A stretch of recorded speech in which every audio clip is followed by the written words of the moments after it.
नमस्कार. मी पुष्पलता जगताप आणि तुमचं माझ्या यूट्यूब चॅनलमध्ये खूप खूप स्वागत आहे. आजच्या व्हिडिओमध्ये आपण पाहणार आहोत दीप अमावस्या कधी आहे. त्याचबरोबर दीप अमावस्येचे महत्त्व, दीप अमावस्येच्या दिवशी पूजा कशी करावी, पूजेची मांडणी कशी करावी, कणकेचे गोड दिवे कसे बनवावे आणि त्या दिव्यांचं काय करावं, दिव्यांची पूजा कशी करावी आणि दीप अमावस्येच्या दिवशी काय करावे आणि काय करू नये याबाबत विस्तृत आपण माहिती आजच्या व्हिडिओमध्ये जाणून घेणार आहोत. चला तर मग जाणून घेऊया. मैत्रिणींनो, आषाढ महिन्याचा शेवटचा दिवस म्हणजे दीप अमावस्या आणि श्रावण महिन्यातला सुरुवात होण्याचा आदला दिवस म्हणजेच दीप अमावस्या किंवा आपण आषाढ अमावस्या किंवा दीप अमावस्या असं म्हणतो. तर दीप अमावस्येला मुलाचे औक्षण केले जाते. या दिवशी आवर्जून मुले असू द्या किंवा मुली असू द्या, कोणीही असो, मुलं किंवा मुली, त्यांना ओवाळण्याची परंपरा देखील आहे आणि ही पद्धत खूप वर्षापासून, खूप जुनी ही परंपरा आहे. या दिवशी मुलांना कसं ओवाळावं, दिवे कशाचे बनवायचे, किती बनवायचे किंवा तेलाची किंवा तुपाची वात बनवायची, त्यानंतर दिव्यांना कोठे ठेवायचे किंवा दिव्याचं काय करायचं. मुले जर का घरी नसतील, बाहेरगावी गेलेले असतील किंवा बाहेरगावी असतील, तर कशा पद्धतीने आपण त्यांना ओवाळायचं, त्यांच्यासाठी कशा प्रकारे प्रार्थना करायची, हे सुद्धा आपण आजच्या या व्हिडिओमध्ये जाणून घेणार आहोत. बघा काय व्हायचं, पूर्वापार जी ही परंपरा चालत आलेली आहे. तर पूर्वीच्या काळात घरात वापरले जाणारे दिवे जे असायचे, जसं की समई आहे, लामण दिवे आहे, निरांजन आहे, यांची वर्षभरात धूळ माती झालेली असे किंवा त्यांच्यावर ती खराब झालेली असे असं आपण म्हणू. आणि काय होतं की त्यामुळे या दिवशी ते सर्व दिवे स्वच्छ करून, सजवून आणि प्रज्वलित करून त्याची पूजा करण्याची परंपरासुद्धा एक ह्यामागचा उद्देश असू शकतो. आणि यामागे एक सुंदर आध्यात्मिक भावनासुद्धा आहे मैत्रिणींनो. जसा दिवा अंधार दूर करतो, तसाच आपल्या जीवनातील अज्ञान, नकारात्मकता आणि दुःखाचा अंधार दूर होऊन ज्ञानाचा प्रकाश पसरवा. वर्षभर आपल्या घरात देवपूजा, आरती, शुभ कार्यामध्ये वापरल्या जाणाऱ्या ह्या दिव्याप्रती कृतज्ञता व्यक्त करण्याचा हा दिवस आहे. दीपपूजन केल्याने घरातील नकारात्मक ऊर्जासुद्धा दूर होते. त्याचबरोबर सुख समृद्धी वाढते आणि माता लक्ष्मीची कृपा प्राप्त होते. तसेच कुटुंबात आनंद, ऐश्वर्य आणि मंगलमय वातावरण निर्माण होते. बघा, श्रावण महिना हा व्रतवैकल्याचाच महिना आहे आणि श्रावण महिन्यात अनेक व्रत किंवा सण येतात. आता बघूया दीप अमावस्येच्या दिवशी पूजा कशी करावी. सकाळी घराची स्वच्छता, सकाळी उठून घराची लवकर उठून घराची स्वच्छता करावी. देवघर आणि पूजेची जागा, विशेषतः ज्या ठिकाणी तुम्ही दिव्याची पूजा करणार आहे त्या ठिकाणची स्वच्छता करावी. त्याचबरोबर घरात असलेली समई, निरांजन, पंथी, लामण दिवा, मातीचे दिवे, पितळी दिवे किंवा तांब्याचे दिवे हे स्वच्छ धुवून पुसून घ्यावी आणि त्यानंतर पूजेची मांडणी करावी. तुम्ही सकाळी सुद्धा पूजा मांडू शकता किंवा पूजाची मांडणी करू शकता, परंतु साधारणतः ही पूजा तिन्ही सांजाला म्हणजे संध्याकाळी केली जाते. आता बघूया दीप अमावस्येच्या दिवशी पूजेची मांडणी कशी करायची. तर काय करायचं, एक चौरंग किंवा पाट, तुमच्याकडे पाट असेल तर पाट, चौरंग असेल तर चौरंग मांडून त्याच्यावर एक स्वच्छ कपडा अंथरून घ्यायचा आणि त्यानंतर आपण थोडेसे तांदूळ त्याच्यावर ठेवायचे, म्हणजेच अखंड तांदळाची रास ठेवायची आणि त्यावर आपल्याला हे दिवे ठेवायचे आहे. तुमच्या घरात जितके काही दिवे असतील तितके दिवे तुम्ही त्यावर मांडायचे आहे. अगदी छोट्यापासून तर मोठ्यापर्यंत सर्व दिवे तुम्हाला ते घासूनसुद्धा घ्यायचे आहे आणि सर्वात अगोदर आपल्याला दिवा प्रज्वलित करून घ्यायचा आहे. दिव्याची पूजा करून घ्यायची आहे. दिव्याला हळदी, कुंकू, अक्षदर्पण करून घ्यायचे आहे आणि मग आपल्याला दिव्याची मांडणी करून घ्यायची आहे. प्रत्येक दिवा मांडताना त्याखाली थोडेसे तांदूळ टाकायचे आहे, ठेवायचे आहे. त्यावर दिवा ठेवायचा आहे आणि प्रत्येक दिव्याच्या खाली थोडेसे तांदूळ तुम्ही म्हणजे त्याखाली टाका आणि त्यानंतरच त्यावर दिवा ठेवायचा आहे. आपल्याला जर का समय असेल किंवा कुठलाही दिवा असेल तर त्यामध्ये तुम्ही दिव्याखाली थोडेसे तांदूळ टाकून आणि नंतरच पूजा वगैरे करून त्याखाली दिवा त्यावर ठेवायचा आहे. त्यानंतर बघा दिवे ठेवल्यानंतर प्रत्येक दिव्याला हळदी कुंकू लावून अक्षदा अर्पण करून घ्यायचे आहे आणि आपलं पुष्प अर्पण करायचं आहे म्हणजेच फूल. पूजेसाठी तुम्ही जे फूल आणलेले आहे ती फुलंसुद्धा अर्पण करून घ्यायचे आहे आणि तुम्हाला इथे एक मंत्र म्हणायचा आहे. दिव्याचा जो पण तुम्हाला मंत्र येत असेल तो मंत्र तुम्ही इथे म्हणू शकता किंवा सांजवेळी जेव्हा तुम्ही दिवे लावणीला दिवा लावता आणि प्रत्येक घरात जेव्हा एक प्रार्थना म्हटली जाते, ती प्रार्थना म्हटली तरीही सुद्धा चालते की आपण मला वाटते की ही सगळ्यांनाच पाठ असेल. शुभं करोति कल्याणं आरोग्यं धनसंपदा शत्रुबुद्धिविनाशाय दीपक ज्योती नमस्तुते. ही प्रार्थना मला वाटते सगळ्यांनाच पाठ असेल. ही दीपज्योती आम्हाला शुभ, कल्याण, उत्तम आरोग्य आणि सुख समृद्धी दे. आमच्या मनातील वाईट विचार आणि नकारात्मकता दूर कर. त्यानंतर ही एक छोटी प्रार्थनासुद्धा तुम्ही म्हणू शकता. दीपज्योती परमज्योती दीपज्योती जनार्दन दीप हरतु मे पाप दीपज्योती नमोस्तुते.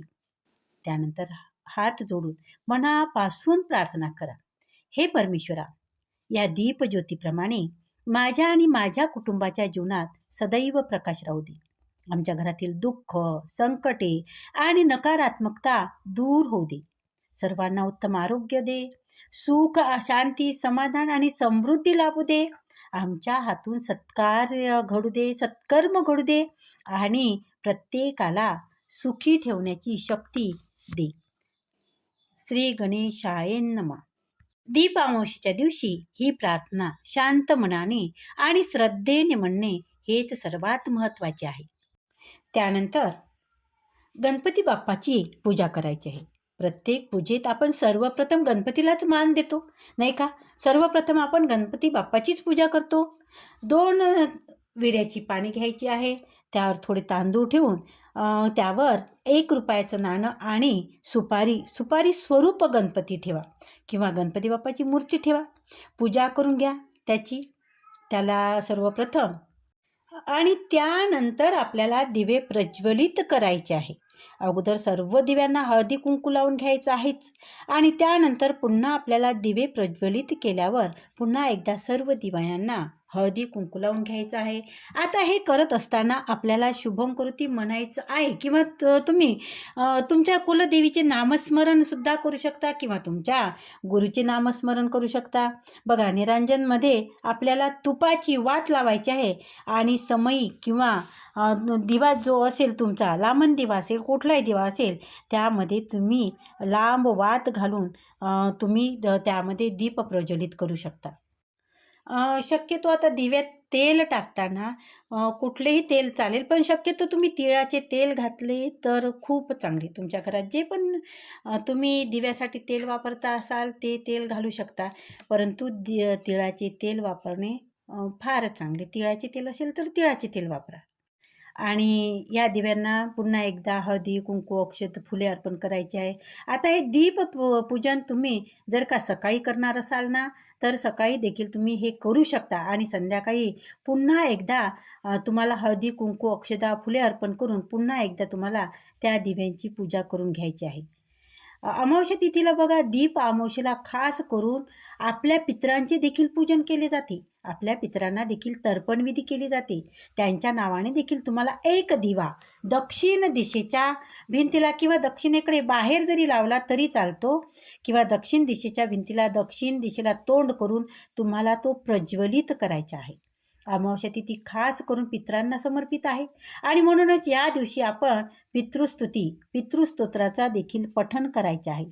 दीपपूजन करत असताना किंवा केल्यानंतर आपल्याला एखाद्या गोड पदार्थाचा नैवेद्य देखील करायचा आहे. तुम्ही मग खडीसाखर, दूध, साखरेचा सुद्धा नैवेद्य ठेवू शकता. ज्याप्रमाणे तुम्ही स्वयंपाक करणार असाल त्याप्रमाणे स्वयंपाक केल्यानंतर तुम्ही एखाद्या खिरीच्या, गोडाचा किंवा कुठलाही गोड पदार्थाचा नैवेद्य दाखवू शकता. आता हे दीपपूजन केल्यानंतर ही पूजा आपल्याला दुसऱ्या दिवशी उचलायची असते. दिव्याप्रती कृतज्ञता व्यक्त करण्यासाठी आपण हे दीपपूजन करत असतो. आता हे दीपपूजन केल्यानंतर आपल्याला या दिव्यांना ओवाळण्यासाठी कणकीचे दिवे बनवायचे असतात आणि खास करून दीप अमावस्येला या दिव्यांना ओवाळले जातं. आता कणिक घेतल्यानंतर काय करायचं आहे बघा, लक्षात घ्या. कणकेच्या दिव्यांनी आपण जे तुम्ही प्रज्वलित केलेले आहे त्या दिव्यांना कणकेच्या दिव्यांनी ओवाळायचं असते. तर तुम्ही 5, 2 किंवा 7 दिवे अशा प्रकारे तुम्ही कणकीचे दिवे बनवू शकता. आता कणकीचे दिवे बनवण्याची एक खास पद्धत असते की दिवे ओवाळण्यासाठी कणिक घेतल्यानंतर त्यामध्ये थोडंसं मीठ घाला, चिमूटभर हळद घाला आणि तुम्हाला कणकीचा एकमुखी दिवा बनवायचा आहे. एकमुखी. आता हे दिवे काही ठिकाणी 7 करतात, काही ठिकाणी 11 करतात, काही ठिकाणी 9 करतात, काही ठिकाणी 5 करतात किंवा काही ठिकाणी 2 सुद्धा करतात. हे दिवे आपण दिव्यांना ओवाळण्यासाठी बनवणार आहोत. त्यासाठी आपल्याला यामध्ये फुलवातच घालायची आहे आणि ज्यावेळेस आपण मुलांना ओवाळतो त्यावेळेस आपल्याला तुपाच्या दिव्याने कधीही ओवाळायचं नसतं. तुपाच्या दिव्याने फक्त देवांना ओवाळायचं असतं.